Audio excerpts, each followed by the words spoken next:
Golden Blue Tube here with you, and it's time to do the preseason top 25 preview. I'm going to run down the list real quick, okay? Number 25, Arizona State. Herm Edwards has got Arizona State back on the map, and they start the season at number 25. Look for Arizona State to challenge for the Pac-12 South. Iowa. They're as steady as she goes, top 25 perennial team. I think they'll stay that way, but do they have a chance of winning a Big Ten championship? Not really. Next up, 23, Iowa State. Iowa State goes where Brock Purdy goes, so it all depends on their quarterback. Number 22, Utah. Utah, they should have made the playoffs last year, but they didn't. They kind of fell off at the end, but they do debut at 22. I do think they'll take a step down this year. 21, Cincinnati. Luke Fickell has got Cincinnati on the map, and in the future, I think the bigger schools will be calling for his name, and he just might make the jump. But right now, Cincinnati is one of the best non-Power 5s. Right with Cincinnati is number 20, UCF. They've always been up there with Cincinnati in the non-Power 5's powerhouse, and I'll look for them to compete with Cincinnati again. Number 19, USC. They've had some 7-5, 8-4s. They debut at number 19. I don't know where this team is going to go, but it'll be interesting to find out. Number 18 is Minnesota. Minnesota had a magical year last year. They will take a step back, but how far back will they take? I don't know. Number 17, North Carolina. Tar Heel fans, get excited for football. Coach Mike Brown has got this team humming and recruiting on a high level. Look for North Carolina to compete for the Coastal. 16, Wisconsin. Up and down, but overall, Wisconsin is a Big Ten West powerhouse, but they do lose running back Jonathan Taylor, so that will be interesting to watch. Number 15, Michigan. Who knows with Michigan? Jim Harbaugh, he's an okay coach, but he's not a great coach, and he can't beat Ohio State. Number 14, Texas. Texas is always back, but Sam Ehlinger is a loose cannon. Same thing goes with Tom Herman. So, if they can keep their cool and win some big games, maybe Texas could do some damage. Number 13, Texas A&M. Jimbo Fisher inherited lots of money there at Texas A&M. What has he done with it?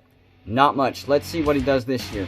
Number 12, Oklahoma State. Keep an eye out for this team right here. They have a loaded offense, probably the best wide receiver, quarterback, running back combo, or possibly the best. We will see. Will they challenge Oklahoma? I think so, but that's why they play the game.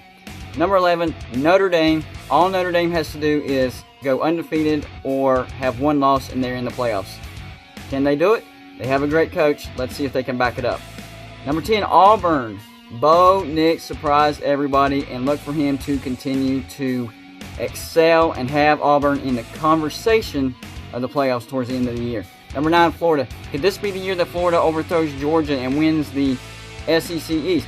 I think it could be, but it could be in their heads. So, can they get over the mental hurdle? We will see. Number 8, Penn State.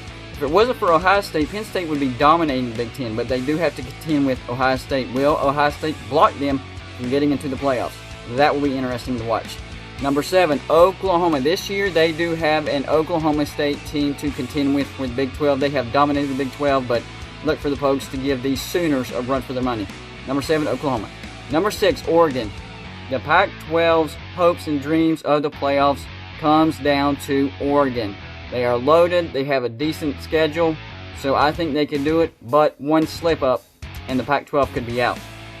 Number 5 is Georgia. I think Georgia has a strong chance of making the playoffs. They always out-recruit everybody, and they beat Florida. So look for Georgia to win the East, or could it be Florida? I don't know. I think it could be either or. It'll come down to the Jacksonville matchup between the two every year. Then we have number 4, LSU. I think this is way too high for LSU. I think they lose way too much. They lose their defensive coordinator. Top 25 team? Yes. Number 4? No. 3, Alabama. Of course, they're going to be in the top 3. Nick Saban, all-time great coach. He out-recruits everybody in his conference. So, yes, Alabama belongs at number 3. Maybe higher? We'll see. Number 2, Ohio State. Yes, Ohio State has the pedigree to win a national championship. They have the coaching. They have the players. They have the tradition. Ohio State belongs at number 2. And then that leaves us with Clemson. Number 1, they have Travis Etienne and Trevor Lawrence on offense. But guess what? Justin Ross is having season-ending surgery. No Justin Ross. So, could this be the year that Clemson doesn't make the playoffs? We shall see. That's all I got for you today. Like and subscribe if you haven't already, and I'll see you next time.